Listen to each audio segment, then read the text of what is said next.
Hello everyone, welcome to my channel tips on mathematics. तो CSIR net दिसंबर 2026 की जो preparation series है उसमें हमने दो लेक्चर का जो है टारगेट रखा था डे में, जिसमें मॉर्निंग में रियल एनालिसिस और इवनिंग में लीनियर अलजेब्रा का। तो अब हम जो है लीनियर अलजेब्रा आज से स्टार्ट कर रहे हैं और लीनियर अलजेब्रा को हम बिल्कुल बेसिक से स्टार्ट करेंगे और इसमें हम सारी चीज़ें A to Z जितने भी हैं सिलेबस में वो सारी चीज़ें आपको बताया जाएगा। सिलेबस ऑलरेडी अपने टेलीग्राम चैनल पर जो है हमने डाल दिया है, वहां से जाकर के आप लोग डाउनलोड करके देख सकते हैं। ठीक है, तो चलो स्टार्ट करते हैं। एक्चुअल में क्या है, हम सिलेबस में जो दिया हुआ है ना वो हम सारी चीज़ें कवर करेंगे, लेकिन स्टार्टिंग हम मैट्रिक्स से करेंगे। तो ये चीज़ थोड़ा सा आप लोग ध्यान रखना, क्योंकि कई बच्चे अक्सर जो है कंफ्यूज होते हैं कि सर सिलेबस में तो वेक्टर स्पेस दिया हुआ है और आप तो मैट्रिक्स से स्टार्ट कर रहे हैं। तो ऐसा कुछ नहीं है। देखो, मैट्रिक्स से स्टार्ट करने का रीज़न नहीं है कि मैट्रिक्स आसान बना देगा आपका वेक्टर स्पेस को भी। ठीक है, तो यहाँ पर इसीलिए हम जो है मैट्रिक्स से पहले स्टार्ट करेंगे और मैट्रिक्स बेसिक है, आपको सारी चीज़ें पता ही होगा मैट्रिक्स के बारे में कि एक्चुअल में मैट्रिक्स जो है क्या होता है वो आपने 12th में ऑलरेडी सीखा है। कोई बात नहीं, एक बार हम बेसिक से कर रहे हैं तो सारी चीज़ें मुझे लगता है कि आपको बताना बहुत ज़रूरी है। तो डेफिनेशन क्या है, सबसे पहले तो matrix is a rectangular arrangement of numbers. देखो मैट्रिक्स क्या है ना कि कोई भी रेक्टेंगुलर अरेंजमेंट है नंबर्स के, वो नंबर्स कुछ भी हो सकता है। लाइक जैसे ये हमारे पास रेक्टेंगल है ना, ये रेक्टेंगुलर अरेंजमेंट ही कहेंगे हम। ये जो डब्बे में हम लिखेंगे ना, इस प्रकार के ब्रैकेट टाइप का हम बना रहे हैं, इसमें हम रेक्टेंगुलर अरेंजमेंट बोलते हैं। और इसमें हम क्या करते हैं, जनरली जो हमारे पास एलिमेंट्स होते हैं, नंबर्स होते हैं, उनको हम रखते हैं। ठीक है, लाइक एलिमेंट्स हमारा कुछ भी हो सकता है। एलिमेंट्स हमारा जो है कुछ भी हो सकता है। जैसे कि मैं यहाँ पर लिख लेता हूँ A11, A12, A13, है ना, और इसके बाद A21, A22, A23, A31, A32, A33।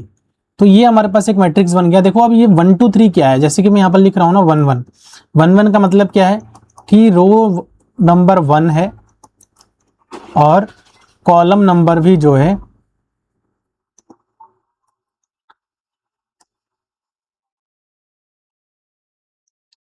Column number जो है वो भी हमारा क्या है, 1 है। तो ये चीज ये इंडिकेट करता है कि पहला रो का पहला एलिमेंट, देखो इस प्रकार से अगर आप देखोगे तो ये पहला रो है और पहला कॉलम है। कॉलम भी पहला है, रो भी कॉलम है। इस टाइप के जितने भी नंबर्स होते हैं वो कॉलम्स होते हैं, इस टाइप के जितने भी नंबर्स होते हैं वो सारे के सारे रोज होते हैं। तो इस चीज़ को आप लोगों को स्पेशली ध्यान रखना है। सारी चीज़ें वैसे तो आपको पता ही है।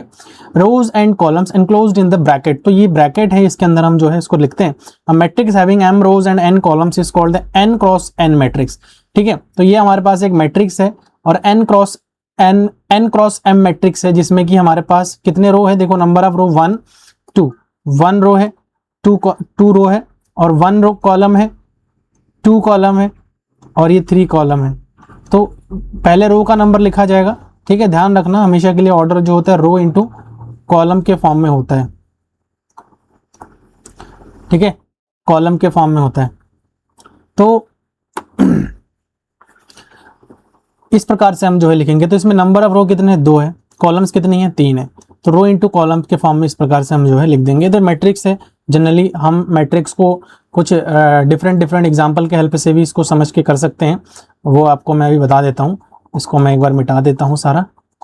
ठीक है, कुछ बेसिक एग्जाम्पल है उसको मैं लेता हूँ, यहाँ पे जनरल एग्जाम्पल लूँगा, बहुत ज़्यादा जो है टिपिकल नहीं। पहला एग्जाम्पल देखो, यहाँ पर अगर एक मैट्रिक्स में ले रहा हूँ, ए मैट्रिक्स है और यूजुअली इसको हम डिनोट करते हैं कैपिटल लेटर्स से। ठीक है, कोई भी जो अल्फ़ाबेट्स होता है और अल्फ़ाबेट्स के कैपिटल लेटर से ही जो है हम इसको इजीली डिनोट करेंगे। तो ए से हमने डिनोट कर दिया है, 1 2 3 4 5 और 6, ये हमारे पास एक मैट्रिक्स हो गया। और ये मैट्रिक्स कितने बाई कितने का मैट्रिक्स है, ऑर्डर कितनी है इसकी, 1 रो 2 रो 1 कॉलम 2 कॉलम 3 कॉलम, तो 2 इंटू 3 का ऑर्डर हो गया है। दूसरा एग्जाम्पल अगर मैं यहाँ पर दूँ तो एक बी मैट्रिक्स में डिनोट कर रहा हूँ, जिसमें है 1 2 3 4, तो ये 2 का मैट्रिक्स हो गया। और जब ऑर्डर और रो और कॉलम का नंबर सेम होता है तो वो हमारा स्क्वायर मैट्रिक्स होता है। ठीक है, उसके बाद देखो एक एग्जांपल और ले रहा हूँ यहाँ पे, सी मैट्रिक्स, जो कि है 1 2 3। एलिमेंट कुछ भी हो सकता है, हमेशा के लिए मैं 1 2 3 लिख रहा हूँ तो 1 2 3 होगा, ऐसा कुछ नहीं, वो मैं शॉर्ट में जल्दी से लिखने के लिए लिख रहा हूँ। नेक्स्ट आगे बढ़ते हैं। तो टाइप्स ऑफ मैट्रिसेस में आपका सबसे पहले आता है रो मैट्रिक्स। रो मैट्रिक्स में जिसमें एक ही नंबर ऑफ रो मिलेगा, मतलब नंबर ऑफ रो 1, देखो एक ही रो मिल रहा है हमें, ये एक ही रो मिल रहा है, कॉलम देखो कितने मिल रहे हैं, 1 2 3 और एनी नंबर ऑफ कॉलम हो सकता है, ठीक है। मैट्रिक्स हैविंग ओनली 1 रो और एनी नंबर ऑफ कॉलम, चाहो तो देख सकते हो। तो 1 रो है, कॉलम है। कॉलम मैट्रिक्स में क्या होता है, एक ही कॉलम होता है, रो का नंबर कुछ भी हो सकता है। जैसे कि मैं यहाँ पर लिख रहा हूँ 1 2 3 4 5 6 7, तो इसमें हमारे पास रो तो एक ही है, लेकिन कॉलम का नंबर कितना है, देखो 7 इसमें कॉलम का नंबर है। इसी प्रकार से ये हमारा एक रो मैट्रिक्स हो जाएगा, रो का नंबर एक ही रहना है, ठीक है। इसके बाद एक देखो एक मैट्रिक्स, ये कॉलम मैट्रिक्स। अब इसमें एक एग्जांपल और 1 2 3 4 5 6 7, तो ये इसमें हमारे पास जो है कॉलम तो एक ही हो गया, रो हमारे पास 7 हो गया, तो 7 गुणा 1। ध्यान रखना हमेशा के लिए, पहले रो का नंबर लिखा जाएगा, देन दूसरा हमारा कॉलम का नंबर लिखा जाएगा, R इंटू सी, इस प्रकार से आपको ध्यान रखना है। ऑर्डर इसका 3 into 1। स्क्वायर मैट्रिक्स में रो और कॉलम, जो नंबर ऑफ रोज होते हैं और नंबर ऑफ कॉलम्स होते हैं ना, वो हमेशा के लिए बराबर होते हैं। लाइक हम इस प्रकार से एग्जाम्पल यहाँ पर भी देख सकते हैं, 1 0 0 0 0 1 0 0 यहाँ पर जो है 1 हो जाएगा, ठीक है। तो ये हमारे पास 3 into 3 का स्क्वायर मैट्रिक्स हो गया, जो कि रो और कॉलम का नंबर हमारा हमेशा के लिए क्या है, सेम है। जनरल देखो ये मैट्रिक्स एक्चुअल में क्या है ना, लीनियर जरा से पढ़ते हैं तो मैट्रिक्स का ऑर्डर बहुत सारा हो सकता है, ऐसा कुछ नहीं है। एन ऑर्डर का मैट्रिक्स भी हम पढ़ लेते हैं, तो सिर्फ समझाने के लिए मैं आपको ये सारी चीज बता रहा हूँ। नेक्स्ट आगे बढ़ते तो जीरो मैट्रिक्स, ऐसा मैट्रिक्स जिसमें सारे के सारे एलिमेंट्स हमारे क्या होते हैं, जीरो होते हैं, उनको हम जीरो मैट्रिक्स बोलते हैं। ये सारी चीज आपको पता ही है। आइडेंटिटी मैट्रिक्स क्या होता है, square matrix having diagonal element 1 and other elements are 0, ये आइडेंटिटी मैट्रिक्स होती है। इसमें एक आइडेंटिटी मैट्रिक्स, आप इसको, ये टू ऑर्डर का है, 3 ऑर्डर का आइडेंटिटी मैट्रिक्स अगर मैं लिखूं तो ये आ जाएगा 1 0 0 0 1 0 0 0 1, तो ये 3 ऑर्डर का आइडेंटिटी मैट्रिक्स कहलाता है। इस प्रकार से हम लिख सकते हैं। डायगोनल मैट्रिक्स क्या होता है कि डायगोनल में जितने भी एलिमेंट्स होते हैं ना भाई, वो सारे के सारे हमारे क्या होते हैं, नॉन जीरो होते हैं, और बाकी सबके सब हमारे जो है जीरो हो जाते हैं। तो जैसे कि यहाँ पर आप लोग देख सकते हो, मैं इसको हाईलाइट कर देता हूं ताकि आपको चीजें थोड़ा सा और विजुअल क्लियर हो, ठीक है। देखो ये हमारा जो है क्या हो गया, कॉलम हो गया। तो आप इस कॉलम को इजीली आप लोग देख सकते हो। चलो इसको मैं ना दूसरे कलर से लिख देता हूं, इस कलर से आप मैं डिनोट कर देता हूं। देखो ये हमारा जो है क्या हो गया, डायगोनल एलिमेंट हो गया, ठीक है। और ये डायगोनल, ये प्रिंसिपल डायगोनल होता है, ध्यान रखना। तो डायगोनल एलिमेंट हमारे पास ये हो गया। तो डायगोनल एलिमेंट जब ये हो गया तो सारे के सारे नॉन जीरो होना चाहिए डायगोनल एलिमेंट, ठीक है। मैं 3x3 का एग्जांपल और दे रहा हूँ, इसको थोड़ा सा कलर चेंज कर लेता हूँ। 3x3 का एग्जांपल में एक बी मैट्रिक्स लिख रहा हूँ, और इस बी मैट्रिक्स में आप लोग यहाँ पर देख सकते हो कि मैं यहाँ पर लिख रहा हूँ 1 0 0 0 3 0 0 0 5। तो ये भी हमारा जो है एक क्या हो गया, डायगोनल मैट्रिक्स हो गया। डायगोनल जो होता है ना, वो नॉन जीरो होना चाहिए, बाकी सारे के सारे एलिमेंट हमारे जीरो होते हैं। स्केलर मैट्रिक्स में क्या दिखता है कि जो डायगोनल एलिमेंट्स होते हैं ना, वो हमारे इक्वल होते हैं। क्या होते हैं, डायगोनल एलिमेंट्स जो है हमेशा के लिए क्या होते हैं, इक्वल होते हैं। Are diagonal matrix in which all diagonal elements are equal. देखो आप लोग यहाँ पर देख सकते हो, ये डायगोनल एलिमेंट है 3 और 3 यहाँ पर इक्वल है। अब मैं एक डायगोनल एलिमेंट और मैट्रिक्स बना रहा हूँ, और बी मैट्रिक्स, जिसमें देखो यहाँ पर 2 2 2, बाकी सबके सब क्या हो जाएंगे हमारे यहाँ पे, आप लोग देख सकते हो ये हमारा जो है 0 0 हो गया, ठीक है। तो ये भी एक डायगोनल मैट्रिक्स है। डायगोनल में देखो 1 अगर हो गया ना तो आइडेंटिटी मैट्रिक्स कहलाएगा। यहाँ पर देखो ये जो 1 हो गया ना तो आइडेंटिटी मैट्रिक्स। तो आइडेंटिटी मैट्रिक्स भी एक प्रकार का जो है हमारा कैसा मैट्रिक्स है, स्केलर मैट्रिक्स है। ये मैं सिर्फ समझने के लिए बता रहा हूं, ध्यान रखना। आइडेंटिटी मैट्रिक्स भी एक प्रकार से स्केलर मैट्रिक्स की कैटेगरी में आता ही आता है, क्योंकि आइडेंटिटी मैट्रिक्स हमेशा के लिए स्क्वायर मैट्रिक्स में ही आएगा। स्क्वायर मैट्रिक्स का आइडेंटिटी मैट्रिक्स बन सकता है, और जो डायगोनल एलिमेंट्स है वो हमेशा के लिए क्या है भैया, जो है नॉन जीरो है। और ये चीज, ये कंडीशन है बस, नॉन जीरो है, जैसे 1 1 है, तो ये भी हमारा क्या है, एक प्रकार से स्केलर मैट्रिक्स हमारा हो जाएगा, ठीक है। ये हमारा एक स्केलर मैट्रिक्स हो जाएगा। तो इसको थोड़ा सा आप लोगों को यहाँ पर ध्यान रखना है। सिमेट्रिक मैट्रिक्स बहुत इंपॉर्टेंट, बहुत इंपॉर्टेंट, बहुत इंपॉर्टेंट। तो सिमेट्रिक मैट्रिक्स में बता रहा हूँ, a matrix is symmetric if A transpose अगर मैं करता हूं तो ए आ जाए। मतलब ट्रांसपोज आपको पता ही है कि जैसे अगर ये बी मैट्रिक्स है, इस बी का ट्रांसपोज में निकालूंगा तो क्या आ जाएगा, रो कॉलम में बदल जाएगा। तो मतलब 2 0 0, हालांकि इसमें कोई फर्क पड़ेगा नहीं, ठीक है। 2 0 0, फिर यहाँ पर आ जाएगा पहला वाला रो, फिर दूसरा वाला रो यहाँ पर आ जाएगा, ठीक है। फिर तीसरा वाला रो यहाँ पर आ जाएगा 0 0 2, तो ए हमारा ट्रांसपोज हो जाएगा। ठीक है, मतलब हम रो को कॉलम में बदल देते हैं तो वो ट्रांसपोज कहलाता है। तो कभी भी अगर कोई मैट्रिक्स सिमेट्रिक है ना, तो उस मैट्रिक्स का अगर ट्रांसपोज अगर आप करते हो तो वो हमेशा के लिए इक्वल रहता है। जैसे कि यहाँ पर आपको दिखाया गया कि अगर एक मैट्रिक्स ए है तो उस ए का ट्रांसपोज करने पर वापस से वही मैट्रिक्स हमें मिल जाए।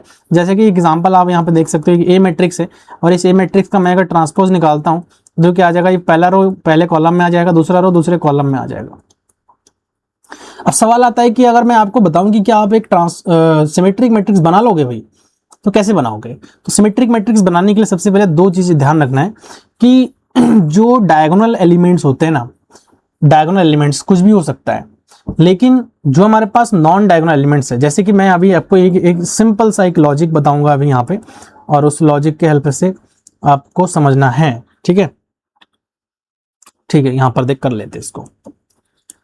देखो, अगर हमारे पास एक मैट्रिक्स है, मान के चलो ए मैट्रिक्स है, और इस मैट्रिक्स को मुझे सिमेट्रिक बनाना है, तो सिमेट्रिक बनाने के लिए कंडीशन क्या क्या होंगे? देखो, अगर A11 लेता हूं, A12 लेता हूं, A13 ले रहा हूं, फिर A21, A22, A23 हो गया, और A31, A32, A33 हो गया, है ना? तो जितने भी डायगोनल एलिमेंट्स है, डायगोनल एलिमेंट्स को मैं क्या कर सकता हूं? देखो, ये जितने भी डायगोनल एलिमेंट्स है, जो ए आई कंडीशन क्या है? सबसे पहले कंडीशन मैं कुछ केसेस लिख रहा हूं। केस वन जो होता है ना, डायगोनल एलिमेंट्स हमारे पास क्या होता है? डायगोनल एलिमेंट्स, ठीक है, ये हमारा जो है जीरो भी हो सकता है, नॉन जीरो भी हो सकता है, तो ये कुछ भी हो सकता है। मतलब डायगोनल एलिमेंट्स के लिए कुछ ऐसा स्पेशल नहीं है कि आपका हमेशा के लिए जीरो ही होना है, नॉन जीरो भी हो सकता है और ये जीरो भी हो सकता है, कोई ज्यादा फर्क इसमें नहीं पड़ेगा। क्लियर? तो डायगोनल एलिमेंट्स यहाँ पर जो है मैं ऐसे लिख दे रहा हूँ उसको, डायगोनल एलिमेंट्स हमारे पास कुछ भी हो सकता है, कोई एनी नंबर हो सकता है। ठीक है, एनी रियल या फिर कॉम्प्लेक्स नंबर। ठीक है, रियल और कॉम्प्लेक्स नंबर। खेल कहां पर शुरू होता है? केस 1 हो गया ये। अब केस 2 में खेल शुरू होता है। केस 2 में क्या खेल शुरू होता है? देखो, अगर 1 2 है तो 2 1 बराबर होना चाहिए। देखो, अगर 1 2 है तो 2 1 हमारा बराबर होना चाहिए। इसका मतलब अगर मैं जनरल लिख दूं, जनरल में अगर लिखूं कि अगर ए आई जे है तो वो ए जे आई के बराबर एलिमेंट के बराबर होना चाहिए। ये जनरल फॉर्म है, बस इतना ही है। तो देखो, आप अगर 1 3 लिख रहे हो तो ये जो है 3 1 के बराबर होना चाहिए। अगर 1 3 लिख रहे हो तो 3 1 के बराबर होना चाहिए,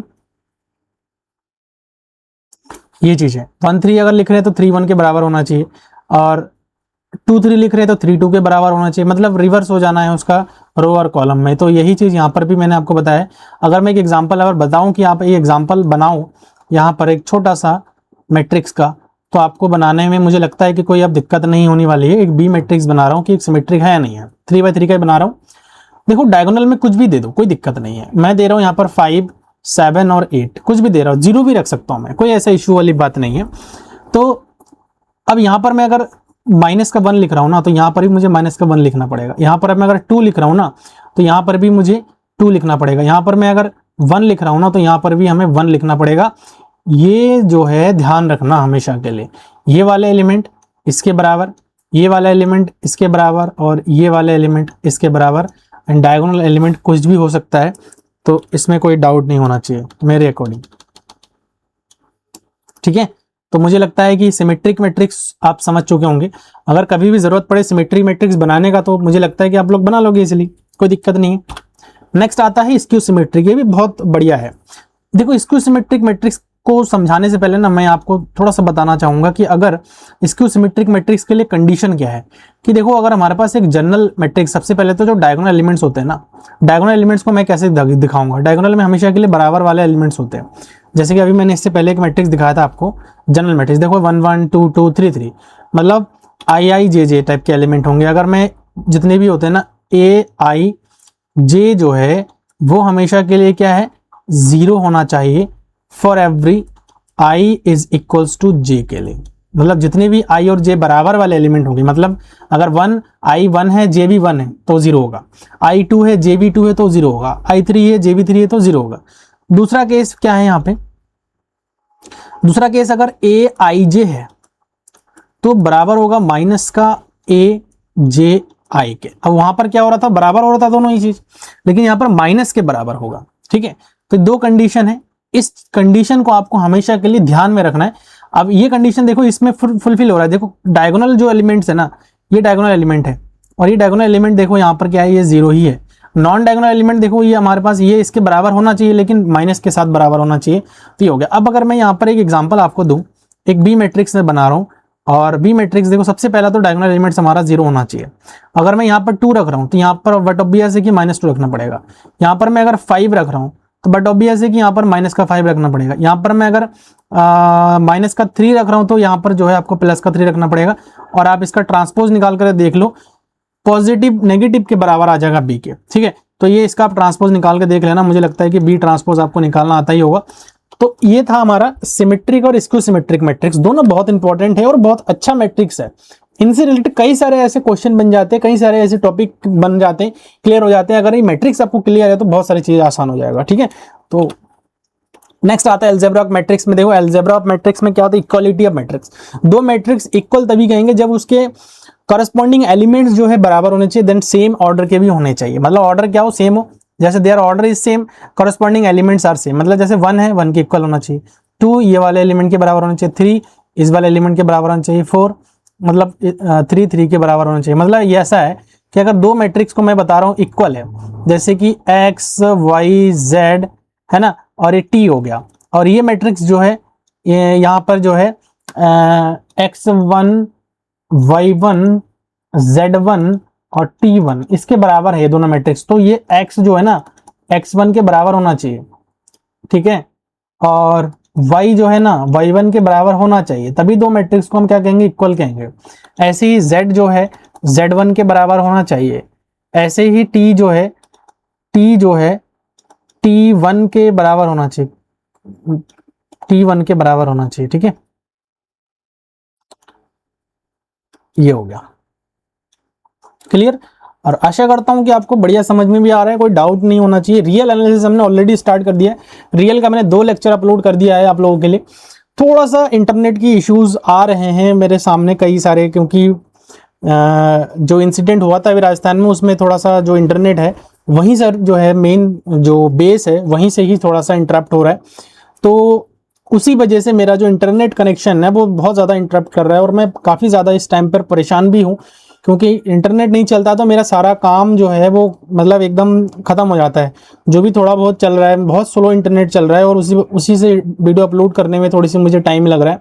थोड़ा सा आप लोग परेशान ना होइए, मुझे ख़राब भी लगता है, आप लोगों की तरफ से कई सारे मैसेजेस भी आ रहे हैं कि सर आप नहीं पढ़ाते हो, टाइमली क्लासेस नहीं लेते हो।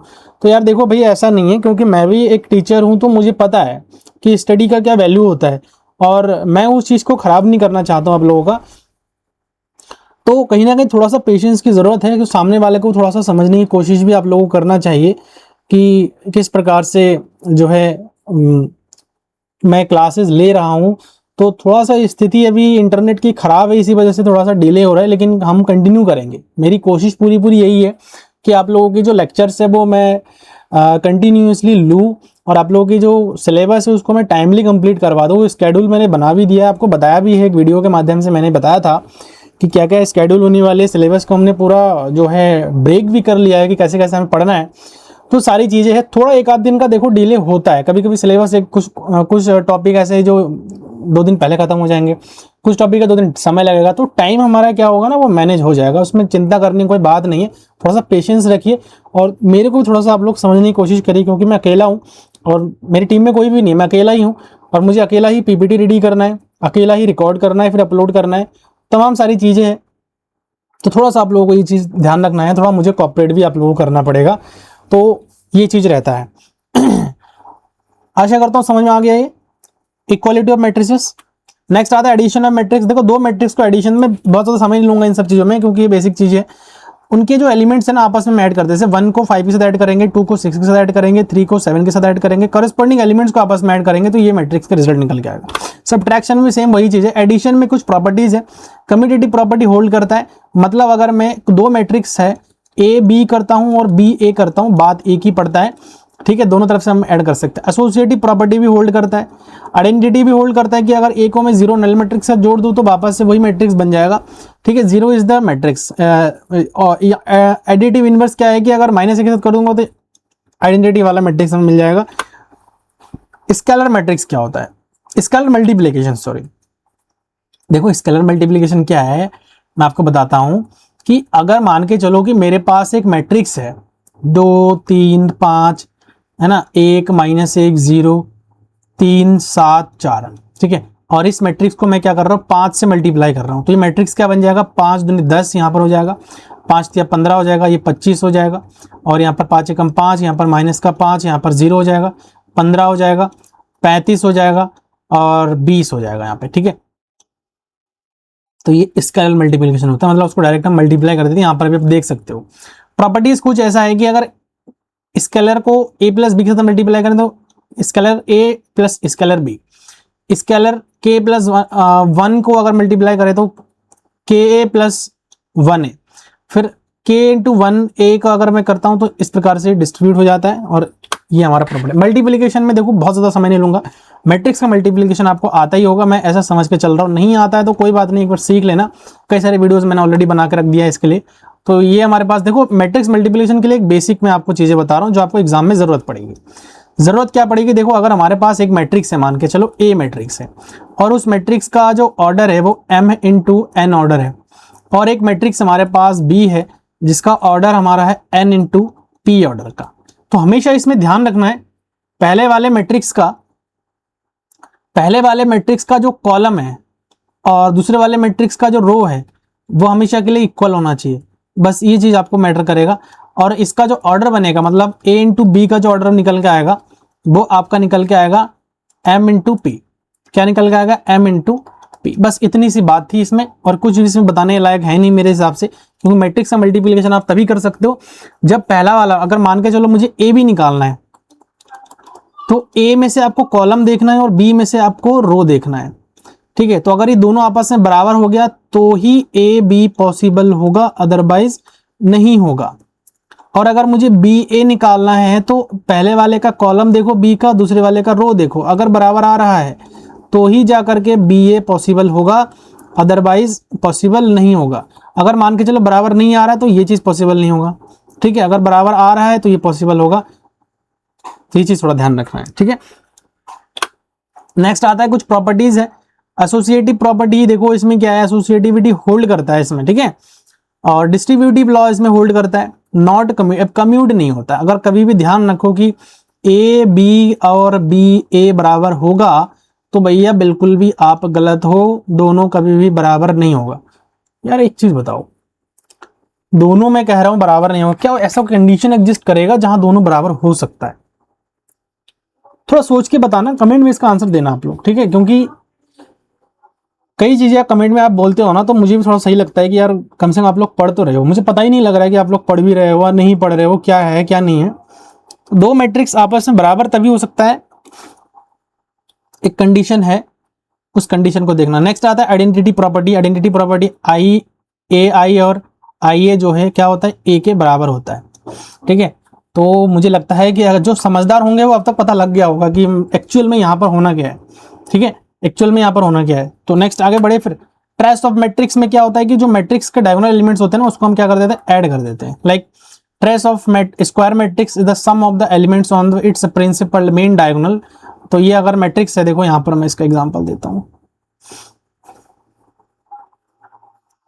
अगर एक मैट्रिक्स है हमारे पास 1 2 3 0 -1 5 3 7 8, तो इसके जो प्रिंसिपल डायगोनल है वो उनको क्या कर देना, हमें ऐड करना है। प्रिंसिपल डायगोनल कौन से होते हैं, प्रिंसिपल डायगोनल कौन से होते हैं,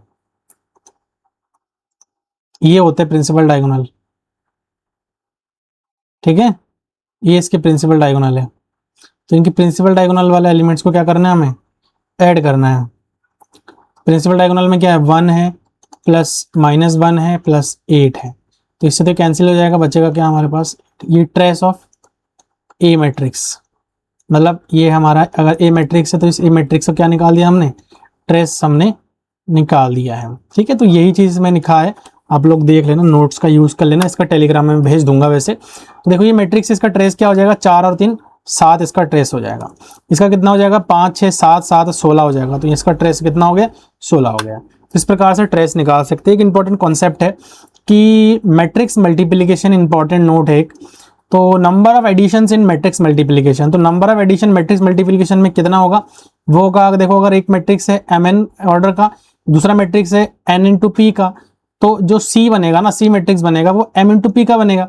तो हमारे पास टोटल नंबर ऑफ एडिशंस आएंगे ना, total number of additions m into P और n-1 हमारे पास आ जाएगा, m इंटू पी और n-1 आएगा। क्लियर, ये इसलिए हो रहा है कि अगर मैं x plus Y plus Z कर रहा हूँ तो 3 एलिमेंट है, एक एलिमेंट हमारे पास कितना, देखो 3 एलिमेंट के बीच में अगर एडिशन निकाल रहा हूँ तो कितने आ रहे हैं, 2 आ रहा है। मतलब कोई मैट्रिक्स का अगर मल्टीप्लाई में कर रहा हूँ तो उसमें कितनी बार एडिशन आ रहा है, कितनी बार जोड़ आ रहा है, तो वही चीज है।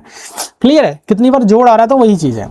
उसके बाद नेक्स्ट आता है कि number of multiplication in matrix multiplication, तो मल्टीप्लीकेशन कितनी बार आ रहा है, तो वो हमारे पास m n p के बराबर होता है। इस चीज को आपको ध्यान रखना है कि जैसे मैट्रिक्स में मैं क्या कर रहा हूँ, अगर मैं 2 मैट्रिक्स है आपस में और उन 2 मैट्रिक्स आपस में मल्टीप्लाई कर रहा हूँ, तो रो को कॉलम से मल्टीप्लाई करते हैं और आपस में हम क्या करते हैं, जोड़ते हैं, तो जोड़ते भी हैं और गुणा भी करते हैं। तो गुणा कितनी बार आ रहा है, जोड़ कितनी बार आ रहा है, तो वो नंबर पूछा है यहाँ पर, तो ये कंफ्यूजन मत हो जाना। ठीक है, यहाँ पर देखो कुछ क्वेश्चंस है, अगर इस मैट्रिक्स का देखा जाए तो देखो यहाँ पर ये कितने, 2 गुणा 3 ऑर्डर का मैट्रिक्स है, और ये मैट्रिक्स 3 गुणा 2 ऑर्डर का है, तो मतलब ये m हो गया, ये n हो गया, ये n हो गया और ये p हो गया, मल्टीप्लिकेशन एग्जिस्ट करेगा। तो देखो सबसे पहले तो नंबर ऑफ एडिशंस m, ठीक है, m और n-1 बताया था और दूसरे में p बताया था, देखो है ना, एडिशंस के लिए ही तो बताया था, m n-1 और p। ठीक है, तो ये हमारे पास हो गया। तो यहाँ पर आप अगर एडिशन निकालोगे तो कितना आएगा, यहां से अगर देखो कितना आएगा, m हमारे पास कितना है, 2 है, n-1 n हमारे पास कितना है, 3, तो 3 - 1 कर देंगे, p हमारे पास कितना है, 2 है, तो अगर इसको मैं गुणा करूंगा यहाँ पे तो 2 गुणा 2 गुणा 2, तो यहाँ पर कितना आ जाएगा, 8 जो है मल्टीप्लिकेशन, हम एडिशन होगा इसमें। और नंबर ऑफ मल्टीप्लिकेशन में आपको पता है m n p, तो m हमारे पास कितना है, 2 है, n हमारे पास कितना है, 3 है, p हमारे पास कितना है, 2 है, तो 4 2 दूनी 4 या 12, तो यहाँ पर 12 जो है मल्टीप्लिकेशन आ जाएगा। तो ये चीज थोड़ा सा ध्यान रखना है, ये कुछ बेसिक चीजें कभी कभी जरूरत पड़ जाती है हमें। ठीक है, नेक्स्ट आता है कि product of 2 non zero matrices may और मे नॉट बी जीरो। तीसरा जो है ये हमारे पास नोट है ना, नोट ही तो बता रहा था, ये इंपॉर्टेंट नोट है। फर्स्ट ये हो गया, सेकंड ये हो गया, थर्ड नोट ये हो गया। तो कोई भी 2 नॉन जीरो मैट्रिक्स है, उसका जो प्रोडक्ट है वो जीरो हो भी सकता है, नहीं भी हो सकता। एग्जांपल देखो, अगर ए मैट्रिक्स ये है और बी मैट्रिक्स ये है, तो इनको मल्टीप्लाई करें तो ये भी हमारे पास तो जीरो आ रहा है, लेकिन बी हमारे पास क्या है, जीरो नहीं आ रहा है, ये हमारा नॉन जीरो आ रहा है। तो ये जीरो हो भी सकता, नहीं भी हो सकता, सिंपल से एग्जांपल से आपको मैंने बता दिया है।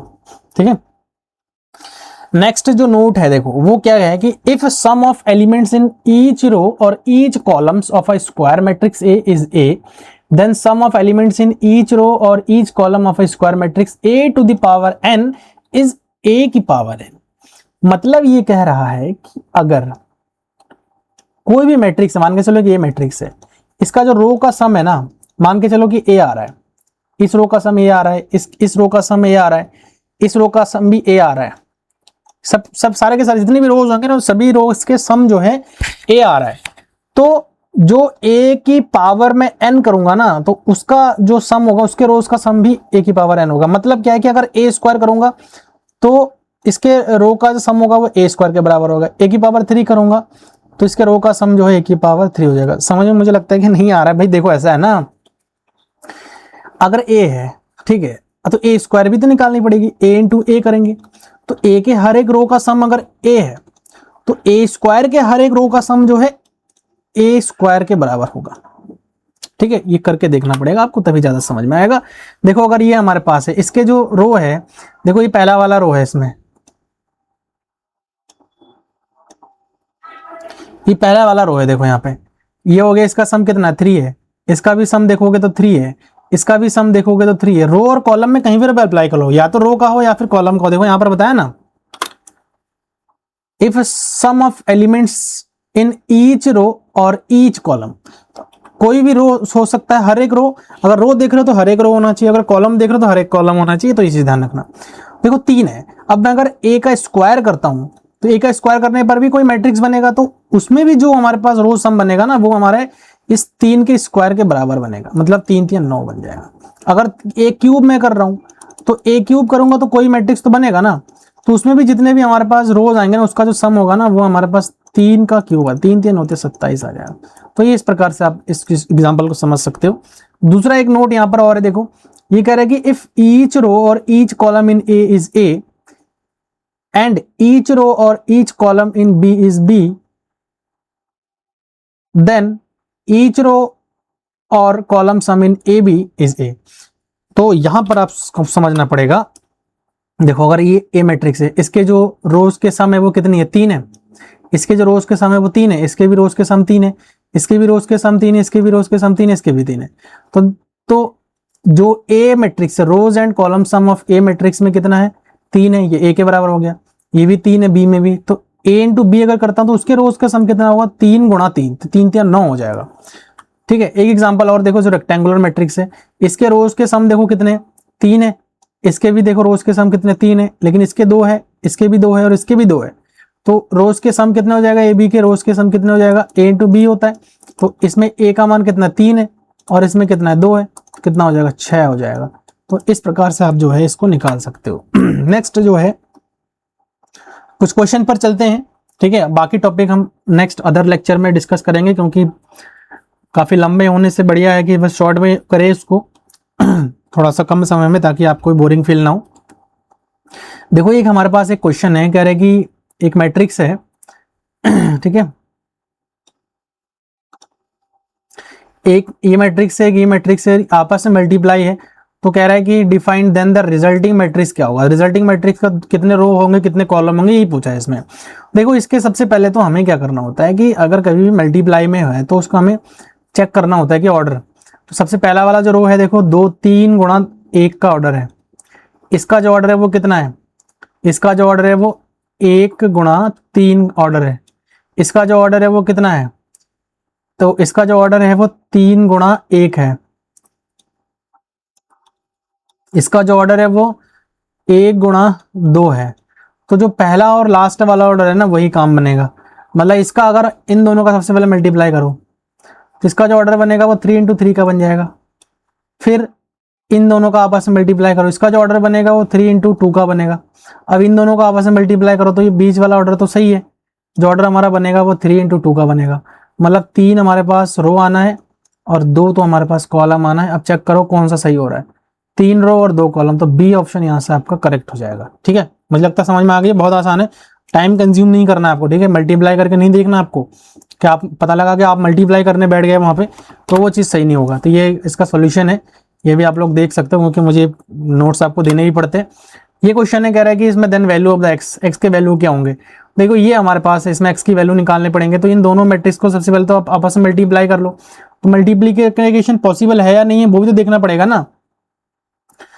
तो देखो इसके जो ऑर्डर है वो हमारे पास 1 गुणा 3 का है, इसका ऑर्डर 3 गुणा 3 का है, तो जो हमारा रिजल्टिंग मैट्रिक्स बनेगा वो 1 गुणा 3 का बनेगा। तो सबसे पहले इन दोनों को मल्टीप्लाई करो, तो इन दोनों को मल्टीप्लाई करने पर 1 1 कम 1 आ जाएगा, फिर 1 0 0 आ जाएगा, फिर 2x आ जाएगा। ठीक है, फिर 1 0 0 आ जाएगा, 2 1 कम 2 और x, 2 प्लस यहाँ पर x आ जाएगा, फिर 2 1 कम 2, फिर 1 1 कम 1 आ जाएगा और 0 आ जाएगा, तो यहाँ पर आ जाएगा 3। और इसका मल्टीप्लाई हमें 1 1 1 से करना है। ठीक है, और इधर तो हमारा 0 है, तो 0 का मतलब ये 0 मैट्रिक्स है। ठीक है, तभी तो x की वैल्यू निकलेगी। अब इनका मल्टीप्लाई करो, देखो इसमें हमारे पास 3 रो है और 1 कॉलम है, इसमें भी हमारे पास 3 रो है और 1 कॉलम है। ठीक है, 1 2 3 रो है, 1 कॉलम है ना, तो गड़बड़ नहीं हो गया क्या, गलत हो गया क्या? 1 2 3, तो 3 गुणा 1 बन गया, 1 2 3, तो 3 रो और 1 कॉलम बन गया। तो मल्टीप्लिकेशन तो पॉसिबल ही नहीं हो रहा है, मुझे ऐसा दिख रहा है यहाँ पर कोई गड़बड़ तो नहीं कर दिया हमने। चलो एक बार फिर से करते, कोई दिक्कत नहीं, छोड़ो। देखो यहाँ पर जो है 1 रो है और 3 कॉलम है, सही है, और यहाँ पर 3 रो है 3 कॉलम है, तो 1 गुणा 3 का मैट्रिक्स बनेगा। जो मैट्रिक्स बनेगा 1 गुणा 3 का बनेगा, मतलब 1 रो होगा और 3 इसमें हमारे पास कॉलम होंगे। ठीक है, तो थोड़ा सा गड़बड़ हुआ है, देखो कैसे।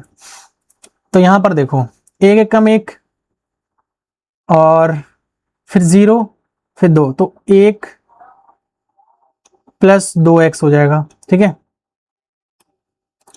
नेक्स्ट जो हमारे पास आ रहा है, देखो इसको ना, ये इतना बड़ा नहीं होना चाहिए, ये ऐसे छोटा होगा, क्योंकि ये कॉलम बनेगा ना हमारा, 1 गुणा 3 का बनेगा ना, तो 1 रो होना है और 3 कॉलम होना है, ऐसा बनेगा ये, 1 रो होना है और 3 कॉलम बनना है। ठीक है, पहले वाला में थोड़ा गलत हो गया था। फिर दूसरे वाले को इसके साथ करेंगे, तो 0 हो जाएगा, 2 एकम 2 और x, तो 2 प्लस x हो जाएगा यहाँ पे, सही किया ना मैंने। फिर ये 0 2 एकम 2, 1 एकम 1 और ये 0, तो 3 आ जाएगा यहाँ पे। अब इसका जो मल्टीप्लाई है वो इस वाले से करना है, 1 1 1। ठीक है, और इधर तो हमारा 0 मैट्रिक्स है, मतलब ये 0 जो भी बनेगा, मतलब ये 0 मैट्रिक्स ही है, जो भी इसका ऑर्डर होगा वो देख लेंगे हम। तो अब देखो इसका जो ऑर्डर है ना वो कितना है, इसका जो ऑर्डर बना है वो हमारा 1 रो है और 3 कॉलम है, और इसमें 1 कॉलम है और 3 रो है, 3 रो है 1 कॉलम है, मतलब 1 इंटू 1 का जो है मैट्रिक्स बनना है। तो 2 एक इसको मल्टीप्लाई करेंगे तो 1 प्लस 2x, इसको इसके साथ मल्टीप्लाई करेंगे तो यहां पर आ जाएगा हमारे पास 2x 2 प्लस 1, तो यहां पर करेंगे हम 3 आ जाएगा, और इधर हमारे पास क्या है 0 है, तो इसको जोड़ते हैं।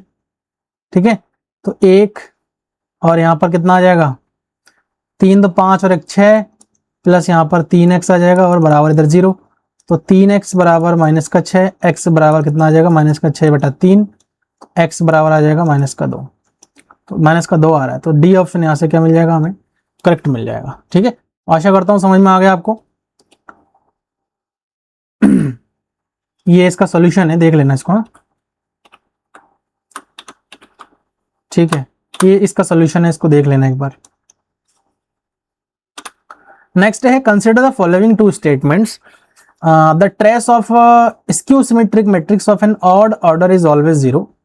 और दूसरा जो स्टेटमेंट है, if B is a skew symmetric matrix then B square is symmetric, which of the above statements is are true. तो दोनों में कौन से ट्रू है, सिर्फ ए ट्रू 1 ट्रू है, सिर्फ 2 ही ट्रू है, दोनों ट्रू है, ना तो 1 ट्रू है ना तो सेकंड ट्रू है। तो अभी जैसे मैंने आपको सिमेट्रिक और स्क्यू सिमेट्रिक मैट्रिक्स बताया, तो उसका कॉन्सेप्ट यहाँ पर यूज होना है। तो देखो अगर यहाँ पर बात करते हैं कि the trace of skew symmetric matrix, तो आपको थोड़ा सा याद करना पड़ेगा कि जो मैंने स्क्यू सिमेट्रिक मैट्रिक्स आप लोगों को बताया था, उसमें मैंने आपको ये चीज बताया था कि जो इसका डायगोनल एलिमेंट्स होते हैं वो हमेशा के लिए क्या होता है 0 होते हैं। तो अगर देखो स्क्यू सिमेट्रिक मैट्रिक्स, अगर मैं एक मैट्रिक्स ले रहा हूँ ए है, तो ए का अगर स्क्यू सिमेट्रिक्स देखना हमें, स्क्यू सिमेट्रिक, तो स्क्यू सिमेट्रिक के इसके जो ट्रेस ऑफ ए होगा ना वो तो 0 ही होगा, ऑलवेज 0 होगा।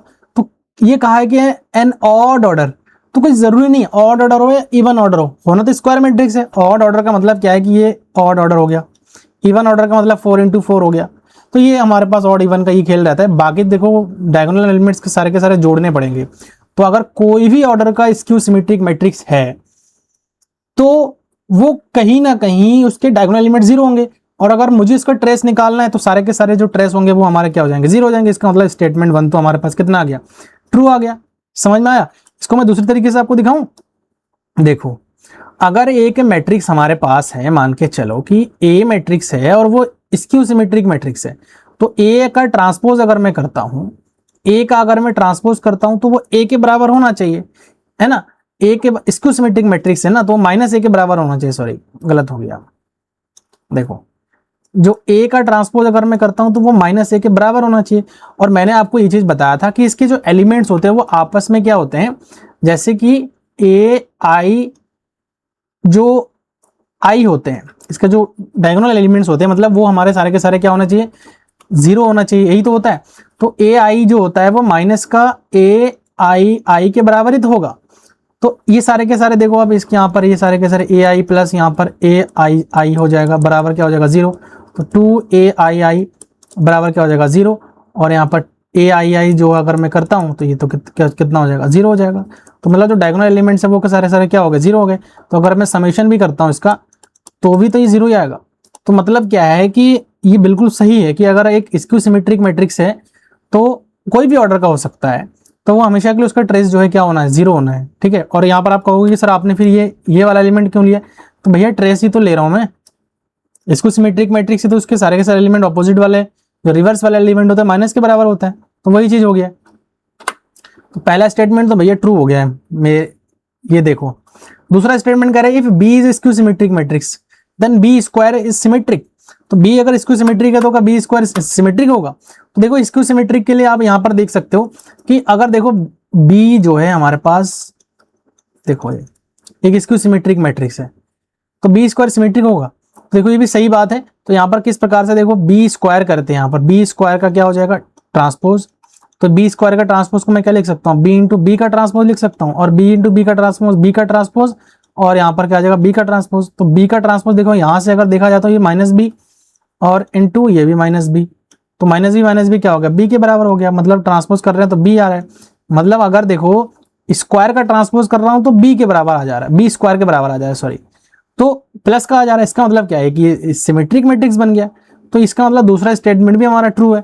तो ऑप्शन कौन सा सही मिल रहा है यहाँ से भाई, तो ऑप्शन बोथ 1 और 2 इज करेक्ट, ठीक है। तो ये कंफ्यूजन रहना नहीं चाहिए मेरे अकॉर्डिंग। तो ये कुछ क्वेश्चंस थे जो मैंने आपको करवा दिए हैं, देखते हैं कुछ आगे और क्वेश्चन वगैरह है। ये क्वेश्चन है, ठीक है, ये क्वेश्चन है, कह रहा है कि how many elements of the set H is equals to, ये हमारे पास दी हुई है और सेटिस्फाइज दिस इक्वेशन। तो सबसे पहले तो आप देखो यहाँ पर कि कितने एलिमेंट्स है जो सेटिस्फाई करेंगे। तो सबसे पहले तो देखो x की वो वैल्यूज हमें देखने हैं कि हमारे पास 0 नहीं होना चाहिए x, ठीक है, रियल नंबर में 0 को हटा दिया, 0 नहीं होना चाहिए। तो अगर मैं ए स्क्वायर निकालता हूँ, सबसे पहले तो ए स्क्वायर देखो ए स्क्वायर निकालूंगा तो क्या आ जाएगा 2 3x 3/x और 2, और इसका मल्टीप्लाई सेम से करेंगे 2 3x 3/x और 2। तो मल्टीप्लाई करने के रूल आपको पता ही है कैसे मल्टीप्लाई करते हैं। देखो 2 4 हो जाएगा, और यहाँ पर 3 से ये कट जाएगा, x से x कट जाएगा, तो 3 3 यहाँ पर कितना आ जाएगा 9 हो जाएगा, ठीक है। फिर दूसरे वाले में आते हैं 6x और यहाँ पर जो है 6x, तो ये आ जाएगा 12x, ठीक है 12x। फिर यहाँ पर भी अगर इस दूसरे वाले करते हैं, यहाँ पर जो है इसके साथ करेंगे 3 दूनी 6/x और प्लस इसके साथ मल्टीप्लाई करेंगे तो 6/x आ जाएगा, ठीक है। दूसरे में यहाँ पर आते हैं तो इसके साथ मल्टीप्लाई करेंगे कितना आएगा 3x है, और यहाँ पर 3/x है, तो इससे कट जाएगा, इससे कट जाएगा, तो यहाँ पर तो बच रहा है 1।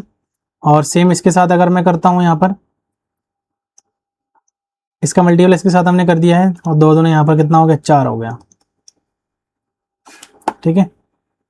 तो कितना बच रहा है 3 बच रहा है ना, गड़बड़ हो गया कहीं मुझे लग रहा है इस मल्टीप्लाई में, एक बार चेक कर लेते हैं यार सही से ना। देखो यहाँ पर ए स्क्वायर है, थोड़ा सा स्क्रीन में कंटिन्यूसली देख रहा हूँ ना तो वैसे ही लग रहा है थोड़ा सा।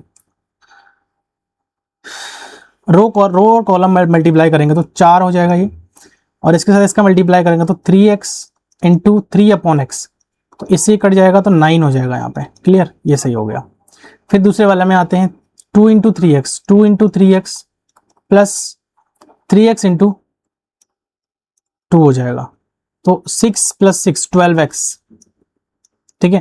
फिर इसका करेंगे देखो 3x 3/x और मल्टीप्लाई में यहाँ पर आ जाएगा 2 + 2 इंटू 3x/3/x, ठीक है, ये आ गया। तो 6/x प्लस यहाँ पर भी आ जाएगा 6/x, तो यहाँ पर आ जाएगा 6 6 6 12, डायरेक्ट मैं यहाँ पर लिख देता हूँ ना, फिर 12 बटा यहाँ पर कितना आ जाएगा x आ जाएगा, ठीक है 12/x। फिर यहाँ से दूसरे वाले के लिए करेंगे ना, तो यहाँ पर कितना है 3/x प्लस, सॉरी मल्टीप्लाई करेंगे ना, 3/x और यहाँ पर गुणा में आ जाएगा 3x, फिर 4 2 गुणा 2, तो यहाँ पर देखो x से x कटेगा, 3 3 9 प्लस 4, तो यहाँ पर डायरेक्ट आ जाएगा 13।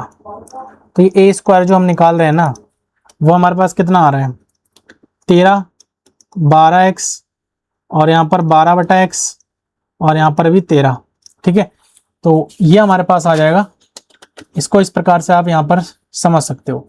नेक्स्ट आता है हमारे पास माइनस का 4a, तो अगर मैं माइनस का 4a निकालूंगा, चलो 4a निकाल लेता हूँ ना, 4a निकाल लेता हूँ, तो 4a निकालना तो कोई ज़्यादा दिक्कत वाली बात नहीं है।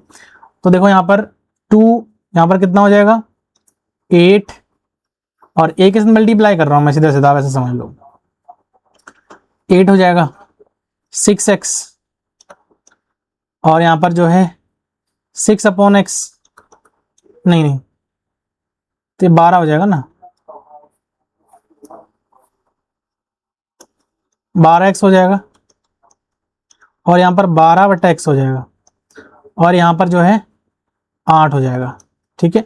अब मैं अगर देखो a स्क्वायर माइनस 4a करता हूँ, तो a स्क्वायर माइनस में 4a कर रहा हूँ, यहाँ पर सारे के सारे वैल्यूज को रख रहा हूँ, a स्क्वायर माइनस 4a कर रहा हूँ, a स्क्वायर माइनस का 4a और यहाँ पर है हमारे पास -5i इज इक्वल्स टू 0। तो a स्क्वायर माइनस 4a अगर मैं कर रहा हूँ तो देखो कितना आ रहा है, माइनस कर रहा हो ना, देखो यहाँ पर 13 में से 8 गया तो 5 बचेगा और 12 में से ये 0 हो गया, तो यहाँ पर भी 0 हो गया, यहाँ पर 5 हो गया ये तो यहाँ पर कितना आ रहा है हमारे पास, ये जो आ रहा है 5005 और माइनस का ये 5i का मतलब क्या है, ये भी हमारे पास वही हो गया 5005, तो ये हमारे पास टोटल किसका 0 आ गया। तो देखो x वाला टर्म तो हमारे पास बचा ही नहीं है, तो इसका मतलब क्या है कि ये इनफाइनाइटली क्या हो जाएगा, मैनी सॉल्यूशन वाले केस यहाँ पर बन रहे हैं, ठीक है। सो यहाँ पर जो है इस प्रकार से इसका सॉल्यूशन हम कर सकते हैं। तो मुझे लगता है कि आपको चीज़ें समझ में आ गई है, कोई डाउट वगैरह है तो आप कमेंट में मेरे को लिख देना, ठीक है। तो ये लेक्चर कैसा लगा आप लोग बताइए, और इसको अभी नेक्स्ट लेक्चर में कंटिन्यू करेंगे आगे, ठीक है। इसको आज फिलहाल हम यहीं पर एंड करेंगे ताकि बहुत ज़्यादा लेंदी ना हो, और मैंने बताया है कि थोड़ा सा इंटरनेट की दिक्कतें चल रही है, क्लासेस थोड़ा सा डिस्टर्ब हो ही रहा है, इसको अपलोड करने में भी अभी थोड़ा सा मुझे लगता है समय लगेगा, तो पेशेंस रखिए, अभी ये अपलोड हो जाएगा, आपको मिल जाएगा लेक्चर, ठीक है। सो मिलेंगे नेक्स्ट वीडियो में, थैंक यू सो मच।